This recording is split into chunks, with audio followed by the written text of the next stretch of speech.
Could I get you all to please rise and join me in the pledge? I pledge allegiance to the flag of the United States of America and to the republic for which it stands, one nation, under God, indivisible, with liberty and justice for all. Okay, I understand today we actually do have some comments from the audience. Denise and Keith McCarthy, come on up to the podium if you will. Denise had contacted me about an interest in the post office property at the corner, and so we thought we would let you give a brief comment to the board. They can't vote on anything, they can't take any action, but can comment. And then after the board meeting, we're planning to meet John and I and Gary and anybody else who's interested to talk about what their interest is over there. Well, great, thank you for coming. Hi, Denise and Keith McCarthy. I'm a 52-year local, South Tahoe. I was raised in South Tahoe. We were interested in possibly purchasing the abandoned post office parcel with the hopes of possibly doing something there for the community. The communities that are out there, so maybe they don't have to come all the way to town for something. We're pretty open-minded about what we're thinking about doing. But yeah, just interested. We'd like you to think about possibly selling that parcel to us. Okay, thank you for coming. You'll get a lot of information when you talk to Yeah. Stan and John afterwards, and they'll fill you in on the advantages and disadvantages of that. Yeah. Yeah. Okay, thanks. Thank you so much. Oh, that's nice. We've been thinking about this for years, what we can do with that property. When did the post office close? It's been a number of years. Was this been a long time? Oh, that long? So, okay. Any corrections to the agenda or consent calendar? And I'm not hearing a whole bunch of those, so how about a motion? I'll move adoption of the consent calendar. Second.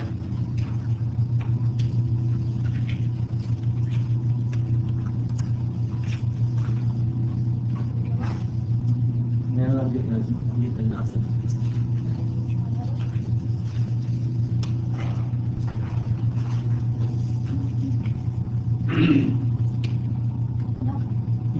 No. I just had a question. We got to do this, especially for the supplies. John, do you have any idea how much those have gone up in the last year for the hypochlorite and the other things, polymers? They've been going up quite a bit the last few times. Quite a bit in the last couple of years. You want Jeff is here. Jeff, I don't know if you want to address that question. If we can do that. Please have a wait for a vote anyway. There you go. We're vamping. So this year's increase was extremely minimal. The agenda item kind of identifies what it was, and it was. That's probably because the last 2 years. they jumped Yeah, quite a because bit. it skyrocketed. Yeah, hypo went up about 0.6 of a penny, I think, between the first and second bidder, and so there was a lot of stability in that market, but there was demand was way down for the bulk materials that go in there. So we've been kind of notified that next year it won't be the same; it'll probably go up. And same with the polymer deal on the polymer. That's the one that went up 67% at the beginning of last year, and so we opted to go back out to the second lowest bidder, who actually became the cheaper deal for the district. And we contracted with them last year. And so we got new quotes from both of those this year. The bidder that the current supplier is Salinas, went up 6.5%, but they're still 11.5% or 11.15% cheaper than the next lowest price. So it's we're getting the best deal we can. Now, we know you always do. Yeah. We did some stockpiling, I think, about a year ago to alleviate those increases as well. Yeah, on both products, we've stocked up at the beginning of the next fiscal year, so we entered the year with more stock on hand and at a better price. We've done that for both chemicals. We also got a lot more interest not a lot more, but we got multiple bids this year. We're in the past. what was the reason significant was it 67% increase, just out of curiosity? They gave us a list of the raw materials that go into the manufacturing of the polymer, that's for polymer, demand in the world, transportation costs, fuel costs, things like that. And but to be honest with you, we came here a year ago, and Linda and I were not comfortable with that whole process. A 67% increase from year to year we thought unreasonable, and we actually think in talks with the suppliers that they basically didn't think they had any competition, and we were the only way to go. And so when we reached back to the second lowest in the last round of trials, we actually did get a better price, and so we came and proposed that we go with them instead. And one result is that we thought it kind of keeps everybody honest. There's a competitive bidding climate there, and so that's the process we're in now as well. And year to year going forward, that's what we intend to do until 2 more years, and then we may trial and be able to test again and quantify that again. But we have good operating data on the trials process when they competed against each other. So it's the lowest effective cost. The product that costs a little bit more per pound actually performed way better in performance. So you use less pounds, and so we're still applying that data. And in real world experience, it's actually performing better than it did in trials. We're about 25% better performance over 7 months of actual operating experience. So it's actually a better deal than we even illustrate in the agenda item. So I'm thinking voice vote. Yeah, we're gonna do a voice vote. So we've got moved by Sheehan, second by Jones. Director Excellent, vote yes or no? Yes. Jones? Aye. Sheehan? Yes. Oversight? Yes. That passes unanimous. That's for the consent vote. Right. No, we already, yeah, okay, still we're one behind here, right? So we're now on, Yep. Now we're on to one of my favorite subjects. I'm not going to say my most favorite subject. Streetlights.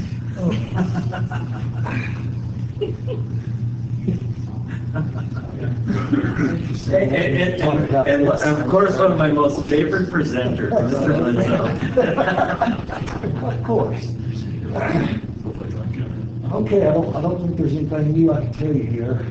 As we discussed. Hey, look at that. Oh. we'll do it next time. We'll do it next time. I'm not done. Oh, yeah. As we've discussed in the past, simply what we're doing here today is passing on a rate increase that Liberty had on the streetlight tariffs onto our customers. And this is just really to break a ceiling at this point. We've been working with them probably for about 1.5 years, and we did send out letters, received several phone calls, and basically been telling folks, this is just a pass through. So just curious, how many letters did you send out? 358, I believe. And then how many responses did you get? Phone-wise, we probably got, I would say roughly 20, 30 responses. So less than 10%. Yeah. 10% maybe. We'll hear from the rest of them as soon as they see them. As soon as they see the bill, right? Yeah, exactly. You're out here today. Yeah. But anyway, I think just to give you a heads up, there was a few customers that were on Ski Run Boulevard that were a little confused because they pay a tax for the Ski Run business improvement development. And they thought that the streetlights were included in on that tax that they paid to the city. And of course, it's not. It's two totally different things here. So just wanted to let you know that. I thought there was a section of lights on Ski Run the city paid for directly, is that not true? There it is in the development. Only in that development, Yeah, only in the development. But they were confused because they were paying that to the city for some of those lights, but yet they're paying us for 11, 12 lights that are out there that we bill for. And something else that we learned is when we bill for streetlights, we always thought that it meant that we were billing according to how much lighting was in front of someone's home, to lighten up a public street. That's not the case. The way it works is they take the length of the street or the length of the road footage in the subdivision, and everybody gets a bill for that, regardless if you get into that lot or not. And is it equal? It's equal according, or paying according to whatever the road frontage. Okay, good. On your parcel. Yeah, okay. Parcel. Okay. Some people are actually paying double because they're on a corner, so they got two Well, they streets. got the wrapper. Yeah, No, so no. that's, yeah, they- No, it's like an I think in that case, they take the shorter of the two if you're on the corner. Oh, they only pay for one side? Yeah, they only pay for one side. Sure. Yeah. Yeah. We did look into that.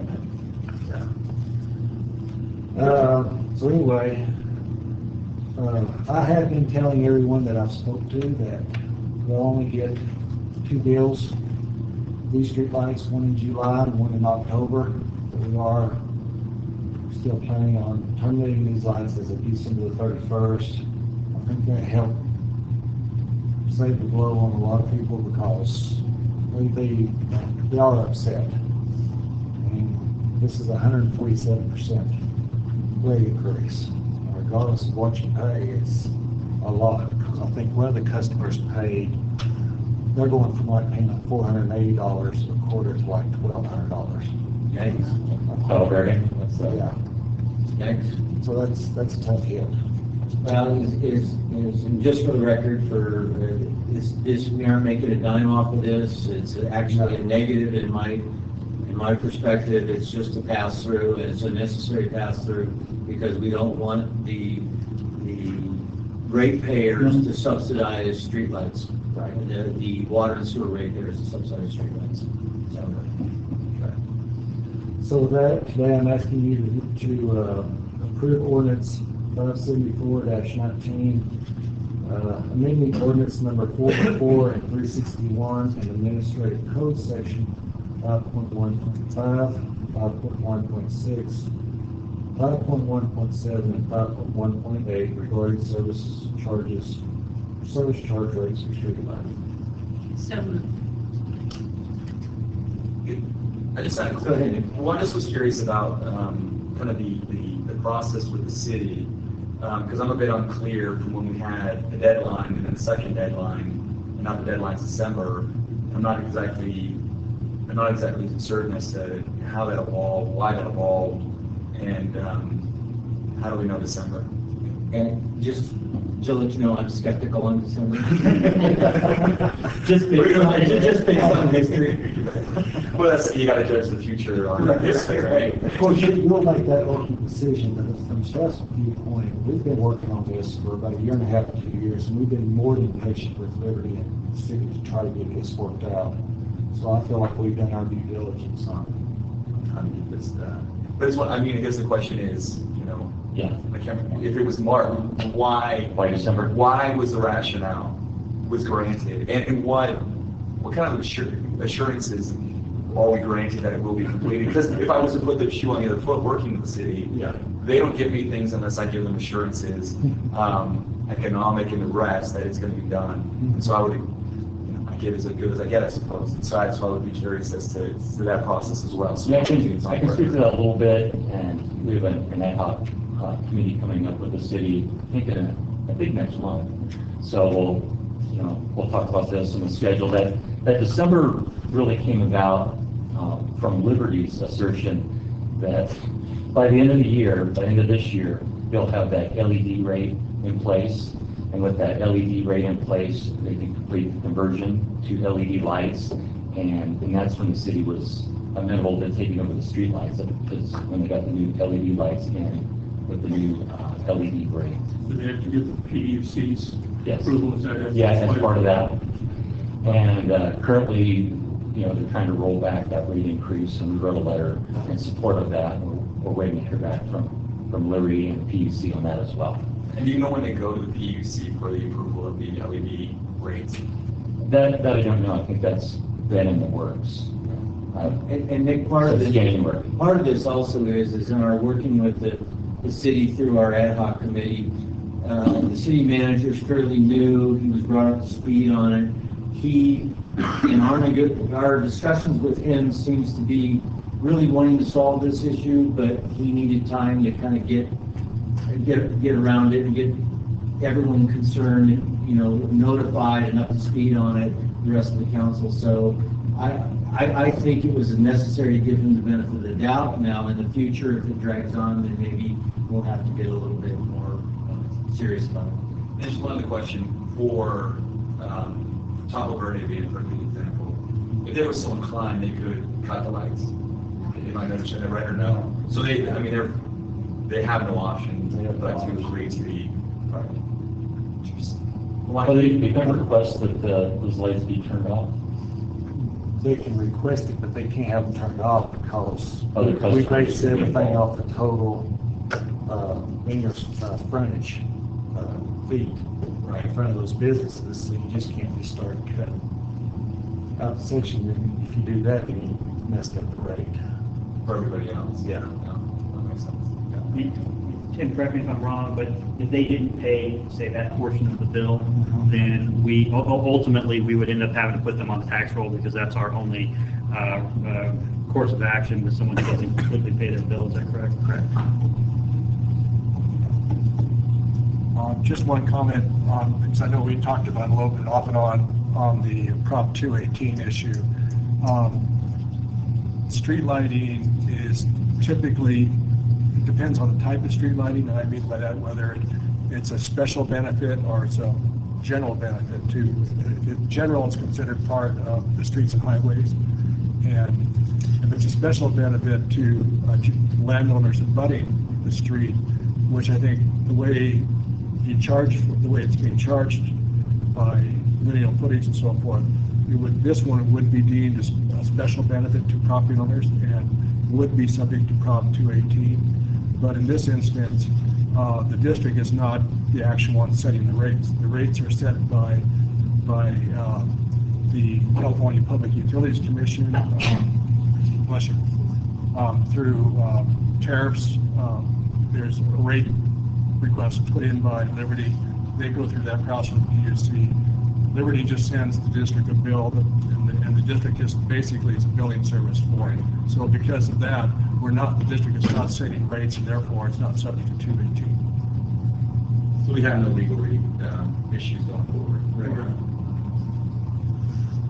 Okay, where we stand now is we actually have a motion, so, a second. I'll second. Okay. And we might even have a machine. Look at that.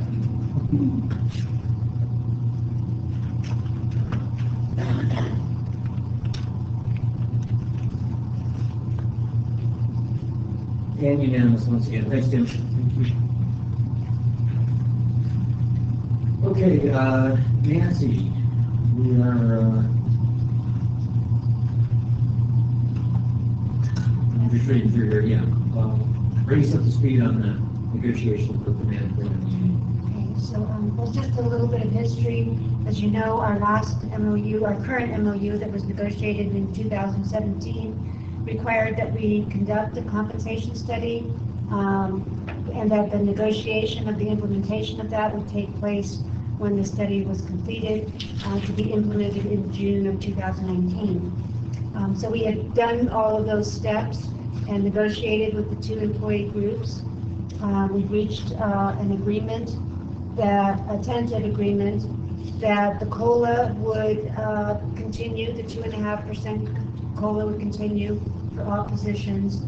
And then the survey adjustments, the under-market positions, as identified in the study, will be increased according to the labor market median, using a net adjustment. So that's the sum of the under and over market positions. Comes to 76.69% for the union, 98.67% for the management, and it will be implemented in two equal adjustments in June of 2019 and 20, and then a final adjustment in June 2021, where they would be brought up to the labor market median for that extra 2% for management, or 25% roughly for union. And then also in 2021, any position that's over market will have their salary frozen, they have not received the COLA, and then we'd be able to start getting them closer to the labor market median. And both groups have tentatively agreed to this. Okay. Of course, we discussed all this previously several times in closed session, but we're finally getting an agreement on this. So. The timeline for the finalization. Well, the pay period starts on June 27th, and payroll will be working feverishly to implement it so that there are no retroactive checks. So it will be implemented. What you're authorizing today is for me to do a side letter with the union, providing all the terms, because it was an MOU contract language that is going to be changed as a result. So I'll be working on that starting tomorrow, and then the signatures from the union usually take a while, but You have to get everyone to sign. eventually, yeah. It goes to some of the higher ups of the union, so down to San Francisco, it takes a while to get it back. And then in regard to the compensation study, is there a duration of time those are good to, or is it, like a 2-year windows or anything? I'm just curious, how often these type of things happen. It's industry practice to conduct a compensation study about every 5 years. We've gone a lot longer This than was the past. longer. Yeah, in the past, we have gone a lot longer, but the industry standard. So it's been 7 years, actually, since our last one. And the one before that was quite a gap, I think, wasn't it? Yeah, we hadn't ever done one, but this is a new requirement with PURV, that agencies must pay their employees wages that are commensurate with other positions in the industry. So other public entities need to be looked at their salaries, and that's a requirement in PURV. But Nancy, along the way, as far as my understanding is correct, so we've identified all these agencies that are part of the compensation study. Along the way, periodically, for example, in 2 years, we will go back and survey those same agencies again and update the salary survey without going out and looking for new agencies. That 5 to 7 year time frame is going out and looking at new agencies and doing a full study. It's early in 2021, before the expiration of this current contract. Is there any, I'm sorry, I'm getting a bit of the weeds on these series. Is there any, is there a requirement when you go look, do you have to use the same agencies every 2 years, or is there a requirement every 5 years you have to look at different agencies? Part of our agreement here was to use the same agencies and just update the salaries. But when you go a length of time, it's a good practice to look at the agencies that you have and see if they are still comparable agencies to us, and if not, to find new ones.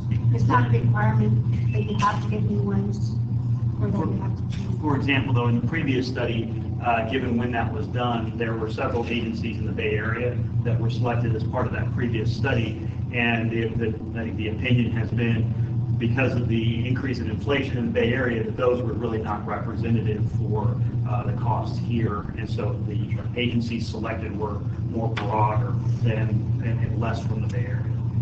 So in the last survey, there's 20% of those surveyed agencies were Bay Area agencies, and in this survey, it was 9%. And you look at things like cost of living. Cost of living, wage index, In entity size. entity size, Just what get as close as you services can. they provide.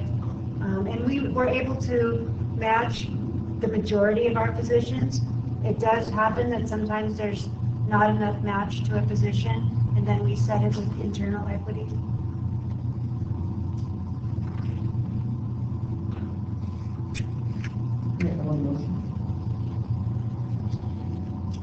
The implementation of compensation study per memorandums of understanding, and authorize the district to enter into a side letter with the union and the management staff outlining the terms of implementation. However you say that. Okay, well, that's not working for me. It's been a long week. Yeah. Of the 2018-2019 compensation study. I'll second this.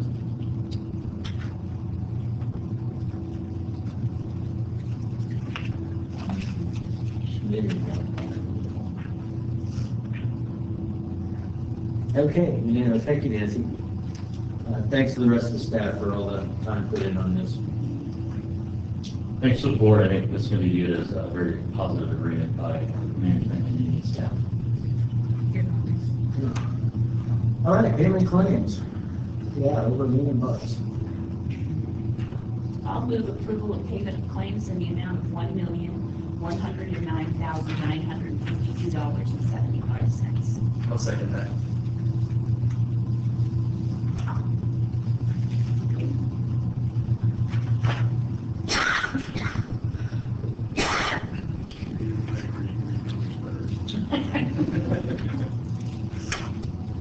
Okay, unanimous. All right, we're going to move on to board member reports. I personally don't have anything. Does anybody else have something? A couple of things. Well, you forgot, we had Oh, another. did I miss one? Standing in the hall. Oh, yes, Sandy Hopkins. Well, I don't know what happened to those either. So, you go ahead, Jim, finish yours, and then we'll go back to that. Okay, well, we got the standing committee. Yeah. You got that, that's really nice, but notice that there's some pipelines that are going to be replaced, we got a lot of leaks and things like that. I thought it was interesting, the discussion in the Ops Committee about the planned brownouts or blackouts due to forest fire conditions, and I just think that's a can of worms they're opening up right there. I know they did a couple of these in the fall down in the foothills based on wind forecasts that never materialized, and some of the rural areas had days before they were reinstated. I just think this is, I don't know any, they got their whole thing, and I get the whole Paradise Fire, but if you think that you're gonna get every accidental situation by cutting people's power off, we might as well just flip the switch and go back to being a bunch of Luddites, because I just think that's ridiculous. Anyway, I don't know, 2 cents worth. What, is this being mandated by the state, or is this something Liberty's taking on for themselves to try to avoid? It's my understanding, because that Paradise Fire was started supposedly with a transformer problem or whatever. So, Chris, you're up to speed on this. You went to the meeting, right? I attended the meeting along with Jeff a couple of weeks ago, and it wasn't real clear, but it almost sounds as though Liberty's insurance company appears to be pushing some of this. Driving that. Because the PG&E lawsuits, they just settled, I believe, for $1 billion for a couple of the different fires that were going on, I saw. Yeah. It's just though, just to think that they're gonna forecast 100% of the possible situations and they're gonna solve this problem is just crazy to me. I think keep your shoes off at the airport. Yeah, exactly. Yeah. When we attended the meeting, there was a lot of people throughout California here. Liberty goes from Portola along the California-Nevada border all the way down to Alpine County. Well, I read that NV Energy was doing the same thing on the east shore of the basin here, so it's Liberty over the winter already cut power a couple times last winter on the west shore. And when they cut the power, they're looking at the winds, the humidity, the dryness of what they think the brush is, the trees. Yeah. And the bad part is they shut you down, but in order to turn it back on, they have to go out and visually inspect each foot of their line. Right, because the tree could have fallen on a snag and it would start it all up again. You'd be looking at, the shutdown itself could be only 8 hours. But for them to go out and look at it, by the time they turn it on, could be up to 24. Yeah, I'm looking at the generator business. What about you, Chris? Want to buy stocks, that's when to buy it in. It is coming. They're trying to work with everybody to make it a smooth transaction, but the feeling that we all got from it is coming. But more importantly, the issues that you raised in the ops meeting about how that affects our backup generators and being able to keep supply and the amount of diesel fuel we need and all that kind of stuff is, whatever. So they're going to develop a mechanism or a procedure between them, us, in the ops meeting, also discuss other core users like the hospital to put a system in place in which we can guarantee systems. I mean, we're talking water and sewer. The hospital's talking about life and death. Like, are they gonna start to develop these type of systems? Yeah, but unless you have a separate grid going to them, how do you do that? How do you isolate it? Let's say they warn you that you have auxiliary power. Well, the hospital automatically has Yeah, auxiliary power, like our We- fancy things yeah. going out there But too. when you cut off the community, everybody loses. Yeah. For some kind of advanced warning protocol, I'm not sure the Yeah. details are going to be, at least we're at the table to talk about our concerns. Their ultimate is to try to give you 48 hours notice. They're not guaranteeing. Based on the 48-hour weather forecast, I know how well that works. So we did expect one of those on July 2nd. Yeah. Liberty is trying to break it up into groups to work with like water utilities, police, sheriff. So they want to continue to meet with individual entities, I guess you call it, or groups of the entities. And it's coming. It's going to happen. We just have to. All right, well, I'm sure you guys will be on top of it. I appreciate you going to that meeting, and I'm sure you'll go to any follow-up meetings and keep up on We that. attended another a webinar the other day with PG&E, listening to them, just to kind of compare what they're doing, and they're pretty similar. Pretty similar, driven by the insurance industry, less so than state regulators. That's kind of the impression that we've got now. That was only the first meeting with Liberty, so there's more to come. But Unless the legislators were indemnified, which they're not. Well, I'll give you my pessimistic speculation. That's why we're doing this. That's why we're doing it, because they wouldn't. To put pressure on the legislators to Right. to reduce that liability.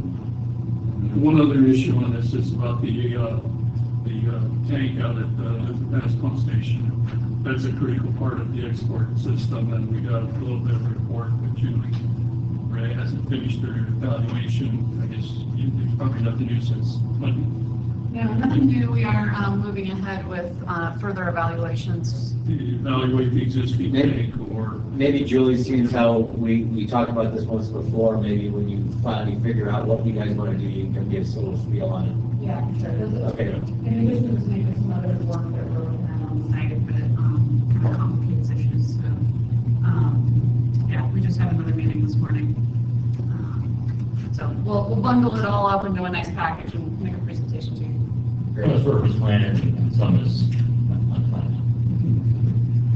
one other thing, the last meeting I reported on the issue that was brought up at the ADJOURNMENT conference on the PFOS constituents that some people say may be the next asbestos type of problem. Maybe it's going to affect everybody. And I talked to Dan and John too, but I was concerned that somebody's going to get hold of this, and every once in a while somebody's special interest groups out there come out and say that all the water companies are trying to poison you because they've got this in the water. We don't. Anyway, we don't have any of it in our water. There's non-detect everywhere. There are in a lot of other water systems. We do have quite a bit high concentrations in the export in the secreted sewage that is picked up, just been running through our system here. So if anybody asks about it, just tell them there's no problem. Yeah, I think we'll put together, some fact sheet on this, we call it current information. It's a known to be a cancer-causing agent. Is that what it is? Yes, and they're just not sure how much and what the limits are. They're very small concentrations. They're measured in parts per trillion. That's 1 million, but 1 million. And but the stuff is everywhere, except here because we don't have industrial plants and Like where it's being manufactured, that's where it's but high concentrations of concern. But it's coming through from the domestic because there's so many things that it's Washing fibers. Washing the fibers out, and it's the Scotch Guard and stuff that's in the carpets to for stain resistance, and as well as a lot of other chemical type things. So anyway, just you don't need to worry about it. Okay, can I say one more thing about that? No. So it is in our wastewater. We've detected these compounds, but the strictest drinking water standard in the country it's one of those M states, Michigan or Minnesota, somebody back there who has manufacturing, that strictly drinking water standards, we are still an order of magnitude lower in our concentration than the strictest standard in drinking water in the country. And so we are in good shape. Alpine County has seen that information because we are exporting that wastewater. They are aware of it, did not raise any flags or any concern when they saw those numbers. You're just going to monitor this as we go forward, I think. Correct. In fact, we're not monitoring. These are contaminants of emerging concern that we're not required to test for. Right. Alpine County uses funds that we provide them. They have the Alpine County Watershed Group has been coming periodically and testing our effluent here and at the outlet in Alpine County and at the lake Harvey Place Reservoir outlet. So they've been testing periodically using funds from the district that we're contractually obligated to provide to them as a way of seeing what's in that effluent. And before we would be required to test, that direction would come from the state? Yes. And they make that determination based on a political process, I'm assuming, or? A regulatory process. EPA is just starting to look at it, and they set a standard for concern. It's not a set standard yet, but they're talking about 70 parts per trillion. And there's going to be probably a lot more in the papers about this. There are probably 20 bills between the federal and state level trying to do something about this and trying to legislate some level of contaminants. We have supported AQUA's position that we're fine with the standard being developed, but it needs to be scientifically based like other minimum contaminant levels. It doesn't need to be a knee-jerk reaction and having the legislature set a limit. We'd much rather have the science and say, hey, at this level, there's this carcinogenic level risk at this level of contaminant, and therefore this is allowable, which is the normal process, which will take, honestly, a decade to develop. And so folks are not necessarily happy with that, knowing that this is out there. We in California less at risk than what's happening back east, where they've been manufacturing with these materials for a lot longer time. This perfluoro organosulfonic acid was developed by Monsanto in 1950, so it's been used for a long time, and it's pervasive. And the issue with this material, why it's so concerning, is it's bioaccumulates. So with most contaminants of emerging concern in these levels, what happens is, bugs and bunnies and fish and microbes, they consume that contaminant and it gets processed and it gets actually reduced in the environment through those biological processes. With these particular compounds, it doesn't. So the microbe eats it, and then something eats a microbe, and it just continues to build up. And then the frog eats it. Everything the frog eats, every bug the frog eats, it builds up more and more of this contaminant, and then the fish eat it, etc. And so it doesn't go away. It doesn't biologically get decomposed in the environment in a short time period like many of the other contaminants do. So much for that.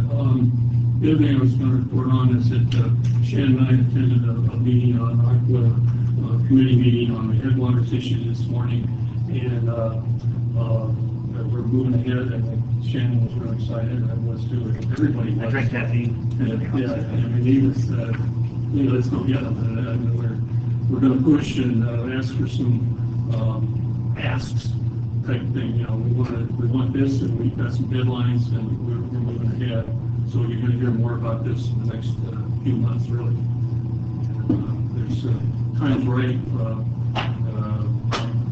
We've got Dave Egerton, who's the executive officer for AQUA. He's been involved in this. He was the chairman of the committee for a while, and so he's got some issues too that he wants to see pushed forward. So, what is the district's position on the headwaters issue? So going back historically, I can share with you a paper that was developed by AQUA and considering a bunch of research through the folks at UC Merced. And Jim has been involved in this, and they're very much an expert. Generally, the district's position is if you thin the forest, it does a lot of good things for the district. Number one, it actually brings more water into our water supply. And number two, it reduces our risk of threat of fire in our community. So those are probably the two major issues that we're supporting as an agency agency, which is in the past been the board's position, that we're willing to spend effort and staff time to support advocating on those issues because of the direct benefit that provides to the district. It's the number 2 priority on the list of things that AD-HOC wants to do this year. The first one is on that water tax, and this is their second priority, and because it affects everybody down the road. Water, and if the fire forest burns, then you get contaminants in the water. That's the same thing here. We live in the forest. That and the water. That's it. Any other standing AD-HOC committee reports? I just had a quick question I wanted to ask at OPS meeting, and I apologize if you not had a chance to ask. The process with the tank being offline, how would the tank utilize kind of to improve energy efficiency? At Luther Pass? At Luther Pass. So there's people with more expertise, but she's reading her phone, so I'll answer the question. Primarily, that issue has been actually those tanks exist not for energy efficiency, but for reliability, because we've got basically we pump up from here and we store it there, and then it goes through the very high powered pumps and gets pumped out over the mountain. But the way that has been used since we rebuilt or renovated the Luther Pass pump station is because we had these controls now in place that the operators can manipulate what's happening out there much more effectively. We've been using that, basically that storage volume allows us to, during non-peak hours, we kind of fill up the system and we store, or excuse me, during peak hours being where energy costs are really high. We store during peak hours, we don't pump. When we don't export, we don't run those 700 and 1,000 horsepower pumps. We store during that time, and then that storage volume plus storage volume here at the district allows us to hold that water, and then when energy is cheaper, we pump out. So it doesn't necessarily create an energy saving because every gallon's got to ultimately be exported. But it allows us to do it at a lower cost, and it allows the utility to not bring on as much supply and so many components of production. So overall there's an ultimate benefit because of not pumping during that peak hour time period. Okay, cool. No, thank you for clarifying. It's also buffer. We have a problem with the line above that. We can drain water back into that tank as an emergency storage. And temporary repairs have been made to the tank. If I'm correct, we've done well. Have we installed the system? We welded up the crack, but we're going to take a look at next week installing the bracket in order to support it and be able to have a little flex to it. So we won't put that tank back online at this point, but we're going to set it up so that if we do have to drain the B line in an emergency, we would be able to do that into that tank. Thank you. Shannon, we did talk about wanting ideally to get the tank back online in advance of the 4th of July, but we're going to see how things go next week. Okay. Yeah, we want it ready to go, but we want to get in there and camera some lines, so we're still investigating, but it should be ready to go for 4th of July in case there's any emergencies. Fantastic. Thank you. Okay, did we also cover boardroom reports? Anybody have anything they want to add? Okay. This is like it's getting next. Yeah. Elmhurst County Water Agency Purveyor.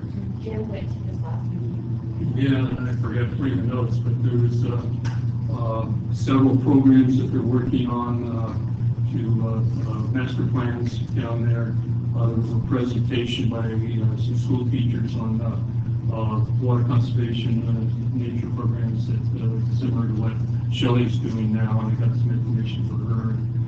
It was a very interesting program on that. Then we were able to talk to. Talk about their budget a little bit and for our projects. They did release $132,000 for our groundwater projects, and then they're still kind of finalizing their revenues, the revenue projections, and looking at all the other projects competing for those revenues. And expect to they will actually be here on August 14th for their board meeting. Expect that our projects will be on the agenda on August 14th for approval. Do they handle how they divvy up the money like you would handle a grant funding essentially? Usually were this scoring or some metric in which you could validate why we picked A, not B? I'm not sure the district's getting. I've seen the projects and the amounts by agency, Right. and we align our projects with their strategic plan. Right. So their strategic plan has kind of 4 prioritized elements, and actually, I believe all of our projects are in their first priority. But within that, actually, I've not seen how they evaluate, compare projects between the agencies in priority 1, for example. But we do track that. We look at how much of our property tax revenues are going to the water agency, and trying to get as much of that back as possible over years. Years ago, we didn't get our fair share. Most of them went to EID, just because they were the 800-pound gorilla there. And they'd actually set up the water agency as an arm of EID many years ago. But we fought that, and we're basically getting our fair share now. It's fluctuated about $400,000 to $500,000 a year, which is... Yeah, 400,000 last year was kind of what I thought was a fair target. What's our contribution? It's property taxes. It's property taxes. Right. So it's probably 110% of that. Giving them some overhead to manage those funds. And most of those projects we match 50-50. Actually, water rights, they will match 75 to our 25. So that's an opportunity we're looking at right now. And then they have some county-wide issue type things like this headwaters issue. They're probably going to be contributing some money to that, and they've contributed to some county-wide energy programs. The Water Resources Master Plan? Yeah, but in the past they've done some energy stuff that was really affected the whole county, and we got in on that because they did a report on us, and they're also... Oh, the alternative energy study about 4 or 5 years ago. Yeah, and then they want to do one on vehicles, electric vehicles, so the county, we're going to use us as the guinea pig to start with. We would like them to. Yeah. That's what the hope was. Yeah. So they put that off, and maybe doing that later this year. Okay, I think that's you, John. Okay, General Manager report. We've got a few items I'll roll through. Starting with, I have 4 staffing updates. Customer service. We're advertising for a limited term meter service technician position. This closed June 9th. We received about 30 applications, and we'll be interviewing 5 candidates next Thursday. So it sounds like we have 5 good candidates. Some of those were previous seasonal employees for us. So they've had a look at the district. We've had a look at them. That's something we would bring into an interview. So engineering, asset management analyst is opening, as Brent was selected as our new associate engineer. So earlier this week, we opened a cross-training employee development program, giving employees an opportunity to work on some actual asset management projects and give them a chance to take a look at asset management. Again, we can assess their interests and capabilities. I think that's probably going to be a 4 or 5 month process. We'll see. It depends on who actually ends up applying. And then based on what we see, we'll kind of make a determination on how to recruit for that position full time. Then in pumps, we had a recent transfer of a pump operator to DVR. So we have an operator position open. Lots of quality in-house interest. So we're currently advertising internally through next Monday, and then we'll be interviewing early next month. So hopefully a quick turnaround for pumps on this position. Underground repair sewer, due to our recent departure in underground repair sewer, we have a new opening, an entry-level sewer repair 1 or 2 position, and we just started advertising for this yesterday, and that will go through July 8th. So that's the staffing update. I have a couple more items. First, the U.S. Forest Service. I met with the Forest Supervisor, Jeff Marcellet, and some of his key staff about almost 2 weeks ago. Talked about a number of issues and looked for areas for improved coordination and collaboration. We talked about expanding our special use permit and creating a new MOU to really expand our access on Forest Service properties, especially sensitive properties, properties that are not snowplowed in the winter with this new track vehicle. So we're giving them information on that and expanding our access in the future. Also, if you recall, I'm not sure how much the board is aware of, the Forest Service has used Burton Santini money to purchase urban lots, and we've been finding some problems on the sewer laterals that connect to those lots. And with the CTC, for example, we have our contractor go in and abandon the sewer laterals that are causing to have I&I problems. And at the cost used to be about $3,500 per abandonment. We've got a lot better pricing. I think it's more like $1,500, $1,700 right now. But the CTC has been paying to abandon, their problem laterals. Up to this point, currently the Forest Service is saying that the third laterals, it's not their responsibility, and we're not going to pay for those abandonments. So I spoke to Jeff about this, and we have some ideas how they can look to obtain some funds for long-term management of these Burton Santini lands. And part of that management would go hopefully towards the abandonment of these sewer laterals. So that's something we'll continue to work on. We talked about the South Shore Fire Partnership that's just getting started up. They talked about, they have a water system out at Camp Richardson, and we talked about how they can better intertie to our system to get better fire flow. And then, the Forest Service group started talking about how much trouble they're having running that water system. So I don't know, we'll come back with later on that. We'll see how interested we are in taking over the Forest Service water system. But we don't want that low. I think that's. Want to come with money? Yeah. They put that in when we realized we weren't going to be able to go through the hoops to get our pump station out there, so they went and did it without going through the hoops.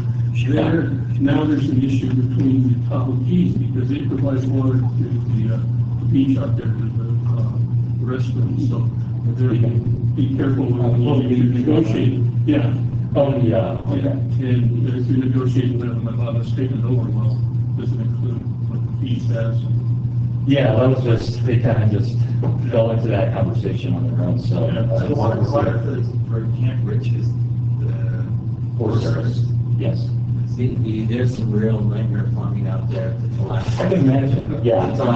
Just to let you know. Doing the black thing out there on the system, I'm sure you know. The key word there is plumbing, not water system, but engineered water system. I use the word plumbing because their water system is plumbing. Yeah, that's what I'm saying. That's what you would find in a residential property. The 1950s era. I think the Forest Service, when the district put in the Tlac well out there, that was a big deal because the Forest Service thought they could charge the district for the water that could be pumped out of that well on a per gallon basis.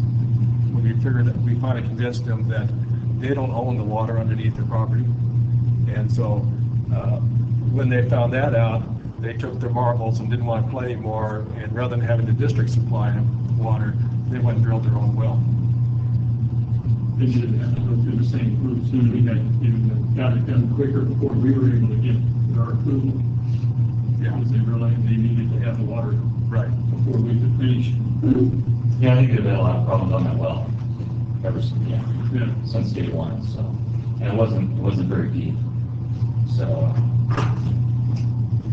anyway, they're lamenting about their involvement in the water business, but we'll see where that goes. And lastly, we discussed expanding our defensible spaces beyond our own property lines. We have some 80 outlying facilities, many of those border Forest Service properties, and of course, Luther Pass is really the big one, and we're going to start there, doing assessment on outside our property line, and determine how we can expand our defensible spaces in that area.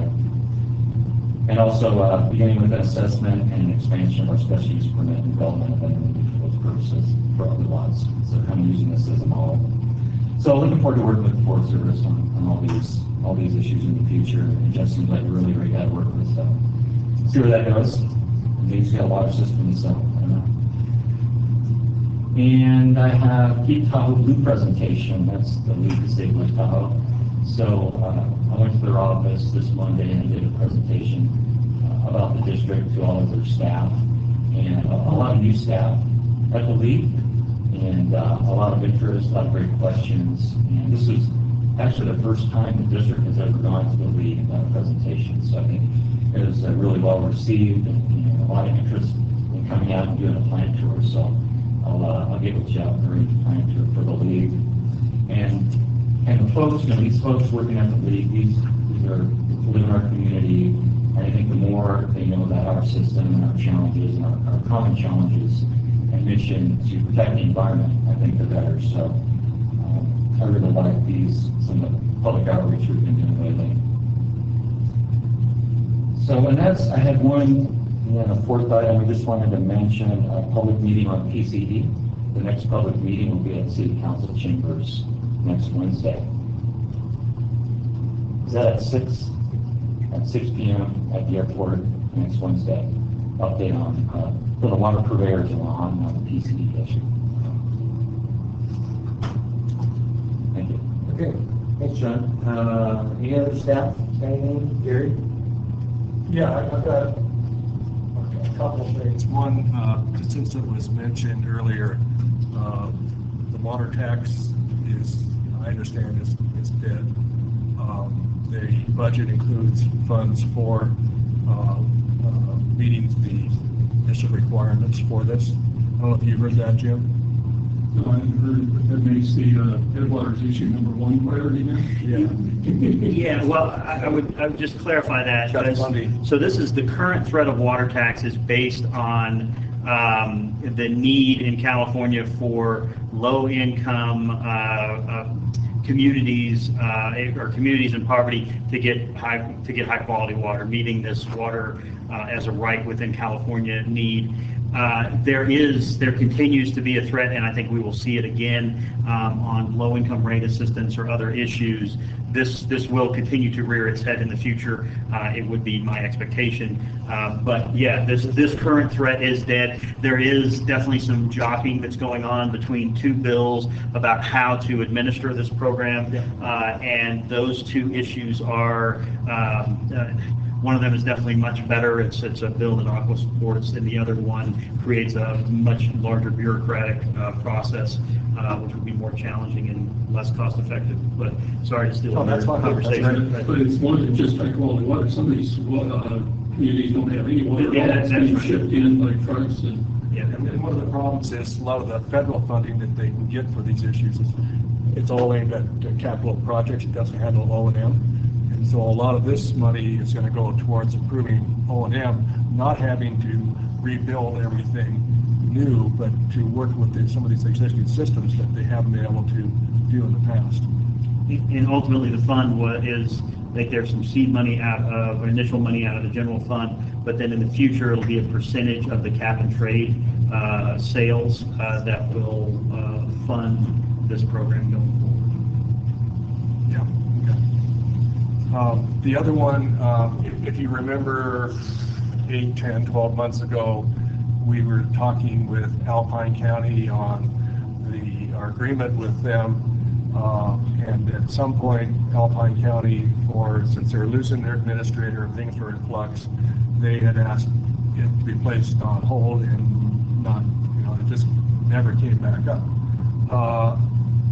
It just has come back up. And unfortunately, no one from the administration from Alpine County, none of the supervisors, contacted you, and out of the blue, we get a letter from not their county council, but from outside council, saying we need to talk.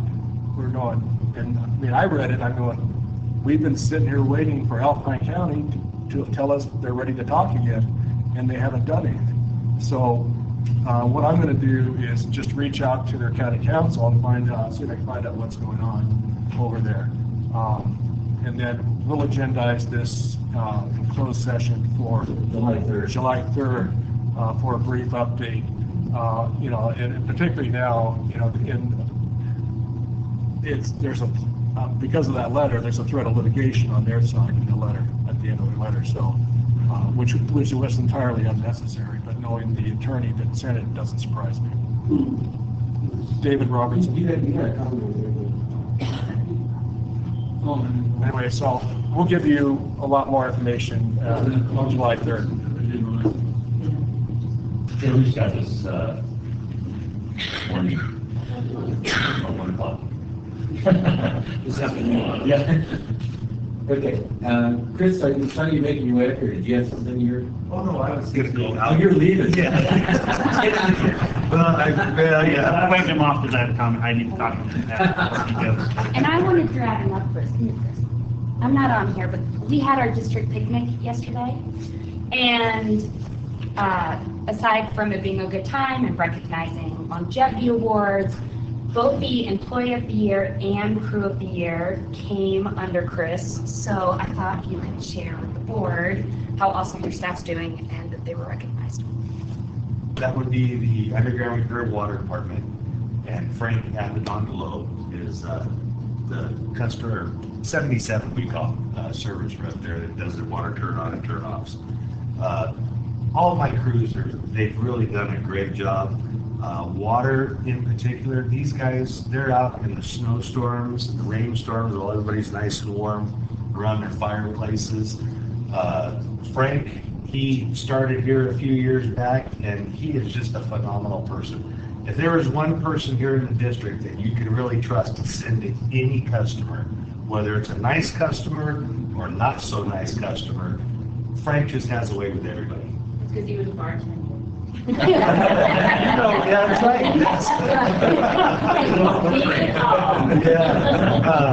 I just can't say enough about, especially the water crew and Frank. They've done a great job and continue to do a great job, and they have a lot of respect for their jobs. They love working for the district, and I got to say I'm proud of them. They do a good job. They make my life real easy. And in return, probably makes your life real easy.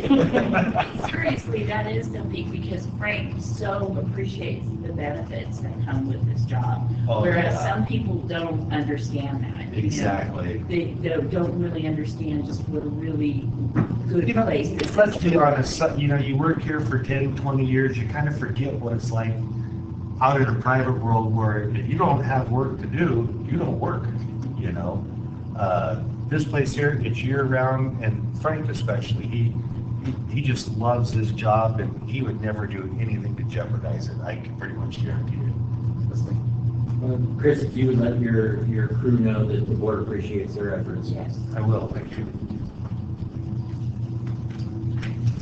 Can I keep commandeering? Yes. I'm going to introduce our next presentation, but I forgot to have Don added to his list. 4th of July this year, the district is going to participate in the 4th of July parade. We've asked for volunteers. So, What kind of float did you build? Randy, I had so much fun at the dollar store yesterday. We're going Did to. you decorate one of our back trucks? We're going to, right, the camel. No, we're going to get the, what's it called? It's Toolcat. Toolcat. Our brand new Toolcat that we just purchased. We're going to have that pull a trailer that we're going to decorate with hay bales and 4th of July swag, and district employees that want to volunteer to come out and shake babies and kiss hands. I mean, give people candy, are available too. So I wanted Kelly, to. you're going to be on it. Let me see your parade green wave. Right. So if you guys would like to join in, please let me know. We will have a float. Yeah, well, I don't know if we need a board member to bring the whole thing down, but newest board member. Yeah. I will be in the parade, so I'm definitely going to get my time on the float. Okay. Just so you have my notification. All right. Yeah. Check. And with that, are you okay if I introduce our please, presenter? please, yeah.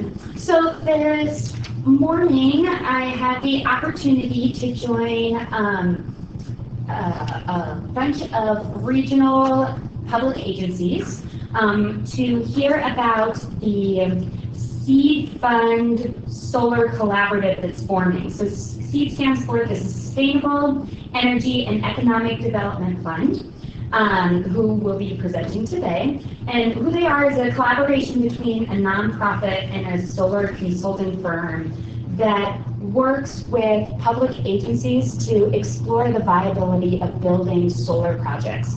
And the thought is, sometimes that initial cost for doing an assessment of do we even want to pursue this option costs money, and so public agencies aren't willing to foot that bill. And so this group builds a regional collaborative. In our region, multiple entities have signed on. The City of South Lake Tahoe is taking the lead, Tahoe Truck and Sanitation Agency, the Tahoe Turkey Airport, blah, blah, blah. He's got a whole list, he'll show you. Have already signed on, and the thought is this partnership will explore the viability of solar projects in our region at no cost, and then different agencies can decide if they're going to pursue building solar projects on our property. We would go out and do a regional RFP and try to get that economy of scale by bidding out this project as a bundle. So that is, honestly, I went in a little skeptical and I left really inspired. I think it's really exciting that in the Sierra Nevadas, there's a regional effort going on. This group has done 2 other regional projects, both in the Bay Area over the last 2 years. They're working in our region next. So this is an opportunity for us to consider right now. And it'll be up to you guys if you decide that this is something that you want the district to be a part of and to sign on to. So with that, I'll let you take over.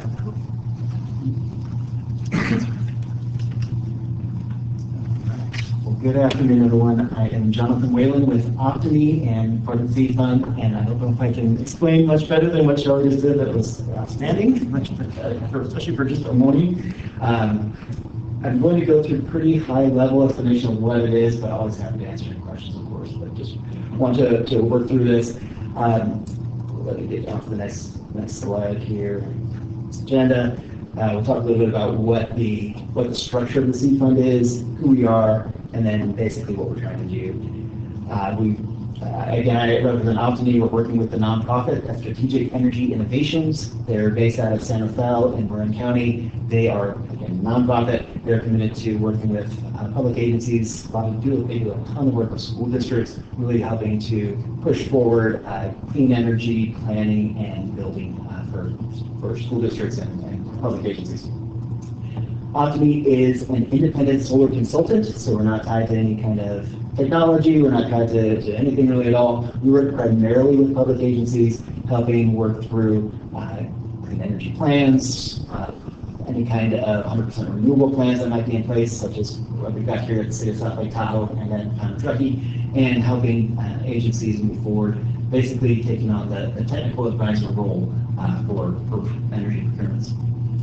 And then here in the Sierras, we've been supported by the Sierra Business Council. They're our convener. So they're another nonprofit organization. They work with public agencies throughout the Sierras, and they really have been kind of the boots on the ground and doing outreach for the different public agencies in the area. They work with all of you in a way that we haven't in the past, so they're a great partner for us. Now, the Seed Fund is as Sean mentioned, it's a collaboration. So the process here is that we, Optimy and SEI, work to bring multiple public agencies together, put all their sites into a single request for proposals in order to collaborate and procure solar energy using economies of scale that can be gathered by building up the list of sites, basically. Now, this is a revolving fund mechanism. And so, as Shelley mentioned, there's no upfront cost to the district or to any of the participants to participate in the process of the Seed Fund. And I'll go through a little bit of how it all works. The next slide, I think, is a flow chart. But basically, the idea is that, as Shelley mentioned again, great job. We found that as public agencies were trying to look into their options for clean energy for solar, they were running into cost considerations. They just didn't want to or didn't have money to put out for consultants like us to come out and tell them what they could do, what the possibilities were, and then help them sort through those possibilities and get into procurement. And so the seed fund receives funding from the California Solar Initiative, so that's through the California Energy Commission statewide, to basically seed the seed fund. We got money up front to do all this upfront work on behalf of public agencies at no upfront cost to the participants. We do all the feasibility assessments, do all the RFP management, contracting support, and then if and only if projects move forward, then there's a reimbursement built into the vendor contracts so that they would actually reimburse the seed fund and we go around again. So this is actually the third round that we're in. I'll share a little bit more detail about the other rounds. Again, we are unbiased. We're not tied to any technology. We're not tied to any vendor. We're here to give you, we're client advocates, we're agency advocates, we're on your side. When we get into contract negotiations, we sit on your side of the table. We push the most buyer-friendly contracts that we can, while at the same time making sure that they are financeable. We also understand the other side as well. And again, if the participation in the seed fund is limited to projects that move forward, or it's the reimbursement to the seed fund is limited to projects that move forward. So at any time, if the district determines, this isn't really for us, or we've seen the proposals and the pricing just isn't great, you say thanks, but no thanks, we're out of here, and we wave sadly goodbye, and we leave, and you owe nothing to the seed fund. So it's a nice way to get a lot of benefit at no risk, and then you can certainly see what the real world options are there for you for renewable energy on your sites. So this is the flow chart I mentioned. It's basically a recap or a visualization of what I just talked about. We received the grant funds from CSI, and now we're working off of funds from the previous rounds of procurement. That money went into the Seed Fund LLC, which was formed by SEI, the nonprofit, and we're part of it as well.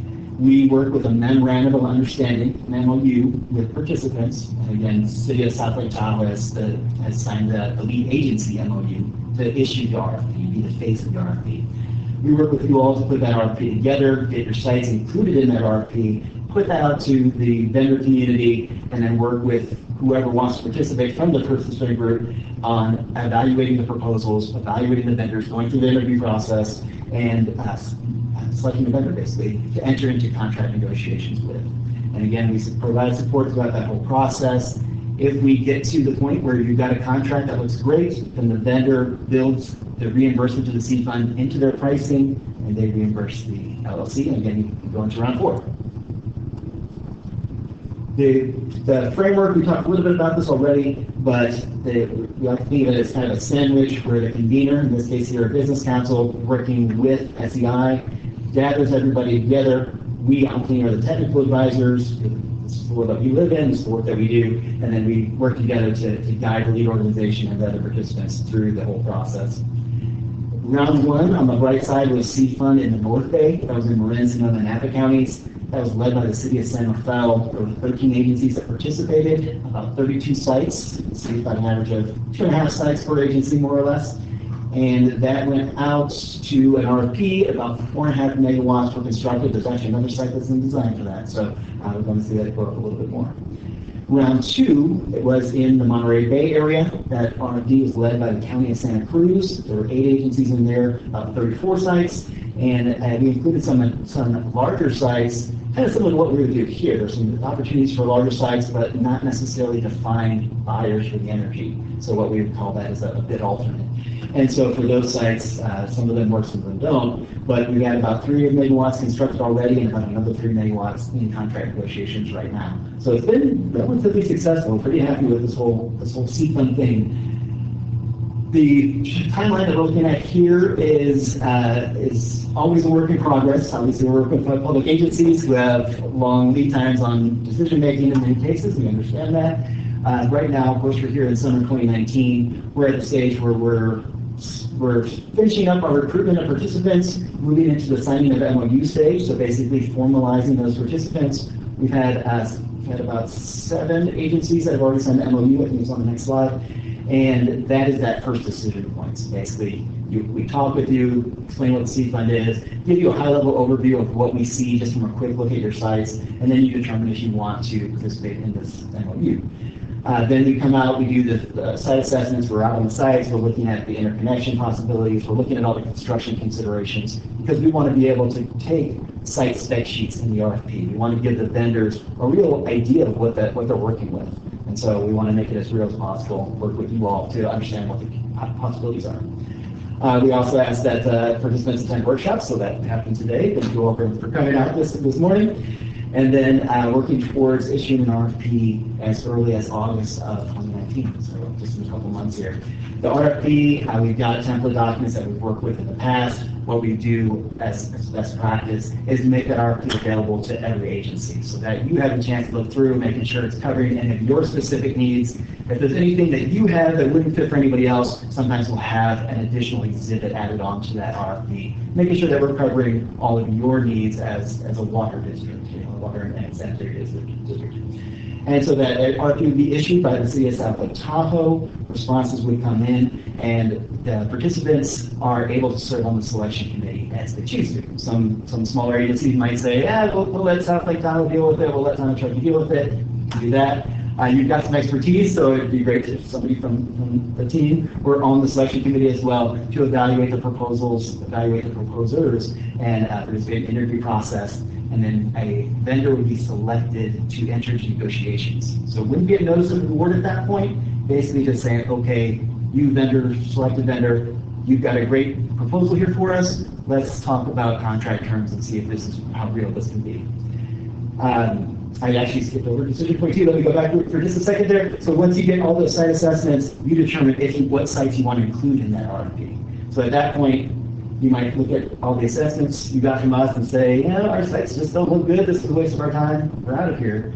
What we would always recommend is put whatever sites have the slimmest possibility of being real into the RFP, so you can get real pricing from the vendors. You can understand what's out there, what possibilities are out there. If the vendors come back and say, look, there's no real opportunity for you, well, now you know. But what we find is that usually there is some kind of opportunity. So we'd encourage you to include sites in the RFP. So after the selected vendor is chosen, enters in contract negotiations that's typically led by a lead agency, South Lake Tahoe, and your legal team can be a part of that contract negotiation as well. And what we're able to do is get to within about 95% public agency. All the public agencies that participate are happy with the terms and conditions. And then you understand that at that point we break apart, and you might have your own conditions, your own insurance requirements, and identification clauses, that sort of thing. That would be the last 5 to 10% of negotiations. And then after that, once the negotiations are done, the decision point number 3 is move forward or not. That of course comes back to you all to make that determination. If you decide to move forward, probably the earliest you would see a project getting built is about spring of 2020.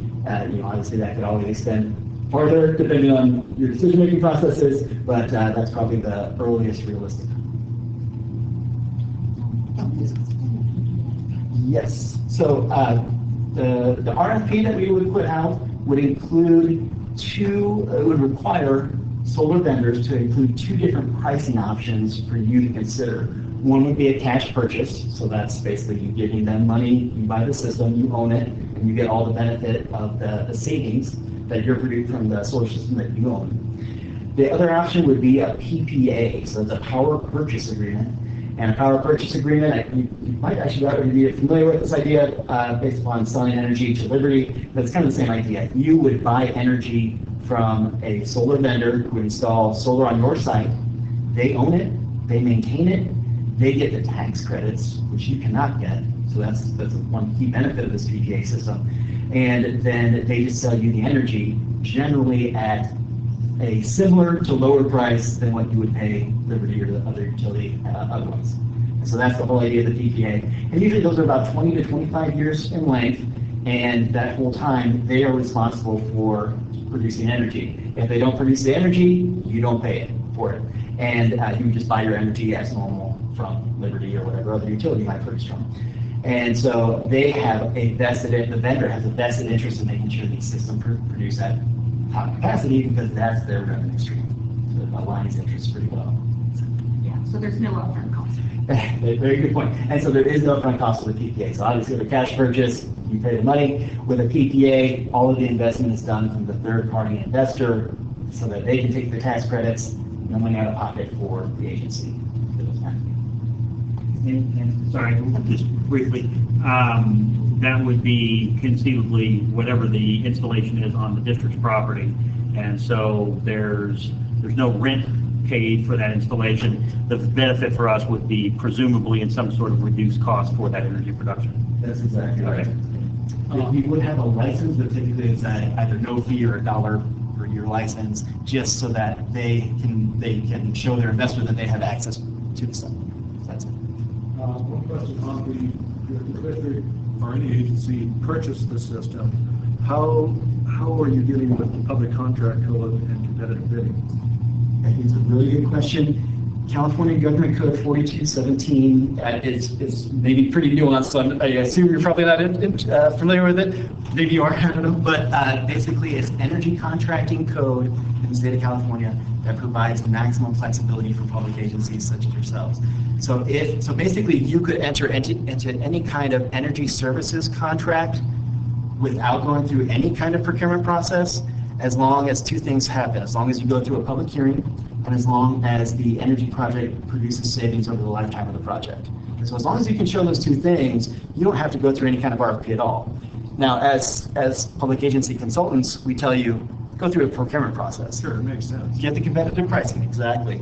But you have a lot of flexibility in how you determine who you want to work with. You're not tied to a low bid, you're not tied to anyone specific. It's a great question. So next up is the list of who we're working with already. We talked about City of South Lake Tahoe being the lead agency. We've got here, these are very preliminary numbers as far as number of sites and solar potential. You can see the agencies that have signed the MOUs. I guess we are at 7 here, along with several that are under consideration, including the 2 sites here, just for some background for you all, that we've included so far. And again, this is very early stage. We want to continue to have conversations with the staff and team. Are this site right here, as well as Luther Pass, depending on how much available space there really is. But that's where we're coming up with this 1,135 kilowatts of solar potential. So again, that's early stage, but there really is a lot of potential here in the region. As you can see, we've identified over 50 sites among these agencies. There are actually a couple more that are still kind of lagging behind a little bit, and over 30 megawatts of potential development. So it's a pretty big deal. We did have a representative from Liberty at the workshop this afternoon, so they're familiar with what's going on. We also have been in talks with Tahoe PUD as well. So all of the energy providers need to be worked with, and so that's part of the process as well. Have you talked to the other communities, around the lake, 2 others? No, only 2. Well, I mean, just the Tahoe, but that's different, of course. I want to say that we did outreach. That was mostly driven by Sierra Business Council, so I can't speak to that exactly, but they did do a lot of outreach. We're trying to move relatively rapidly at this point, but if you have connections and could bring more people to the pool party, as they say, we'd be happy to have more folks join. So it's the bigger the better. We're taking advantage of the economies of scale. And we are working, of course, up there in the Truckee area, so it's good. Yeah, North Lake is good. Appreciate it. Just a quick idea here, I'm closing out, but this is what we've been doing for the City of South Lake Tahoe, giving a general idea of what capacity can be built on the different roofs that they might have available, some different carport or shade structure opportunities. There could be ground mounts as well. I think we're mostly just showing the carports and top of the parking garage here at the court. So this is a similar idea of what we would be looking to provide to you all, and even more importantly, provide to the vendors to be able to give you a realistic price that you could actually take action on if it made sense for you. So the next steps for participating would be to identify sites. Again, we've already started that process. It's kind of iterative, but we're working through that already. We'd be looking to ask you to sign or authorize the signature of a memorandum of understanding to participate officially, and then from there we'd be looking to coordinate site visits, come out, give you the full feasibility assessment, ask you to attend workshops, check, that's been done, and then review the site assessments as they come from us and determine if you're going to include those sites in the RFP. And at that point, participate in the RFP as you can or desire to. We'll probably leave it there. We've got some contact information. We can always talk more. I'm happy to answer more questions here, but I don't want to take up too much of your time. Yeah, the decision point one, signing the MOU, just to be clear, there's no financial liability with signing it, correct? That is correct. So the catch with the MOU is that, well, basically the requirement of the MOU is that you say, okay, I am going to participate, so I'm just going to be responsive, and I'll let you know if I'm out. And if, and only if we move forward with the project, we would make sure that there's a reimbursement back to the seed fund. At decision point one, signing an MOU, no money out of pocket, include your sites in the RFP, no money out of pocket, sign contracts. Now, that's when the, So that's all decision point three, I believe that was. That's correct. So 1 and 2, absolutely no liability. No liability. If you walk away, you walk away. Sad to see you go, but I understand. I think we have a copy of the MOU that the city signed. So staff has given that a brief look. I've not really engaged Gary on that yet.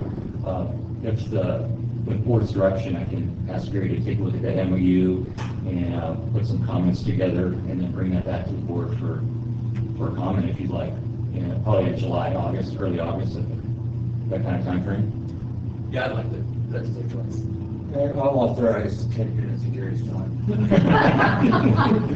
You're overly generous. You should see what he built. Extremely fast. No, I think they just, I don't think we need to vote on this. Like 5, 6 pages. Direction, I think, is enough, so. Or Gary. Very good. Thank you so much for coming today. Yeah, thank you, that's interesting. Thank you for consideration and participation. Hope to have you join. And if one thing real quick, you identified here in Luther Pass, I didn't hear anything about Diamond Valley Ranch. we've been looking, that's another one that we want to understand where exact parcel boundaries, and then of course there's a lot of space. It's big, right? The big issue there. We're already selling power there. Right, that's what you're just hearing. There'd have to be a lot of coordination with Liberty Utilities and potentially with other off-takers, and that's kind of the difficult part, but we'd love to include the site. It'd be another one of those bid alternate sites. Come to us. Tax credits are expiring in residential. Are they expiring in this operation too? They are dropping. So at the end of 2019, they dropped from 30 to 26%. Yeah, they keep dropping over a 5-year period. Exactly, down to 10%. But the cost of the units has dropped quite a bit. I saw a figure recently, they said that in the last 2 decades, it was 2 orders of magnitude cheaper. Yeah. When I was telling folks this morning, oh yes, when I got into solar in 2005, and solar panels cost about $4 a watt. Now they cost about 40 cents a watt. And I'll wait 10 more years, it'll be free. Yeah, that's how we're. Yeah, that's how we're. How much area per megawatt is needed, like in the area? Yeah, about 5 to 6 acres per megawatt. 5 to 6 acres. All right, great, thank you. Thank you much. Thank you. Okay, I think that's it. We don't have any closed session today, and you can see we have one future meeting. It is July 3rd, which is a Wednesday at 9 in the morning to beat the traffic. So hopefully we'll see all of you here for that. Other than that, meeting adjourned.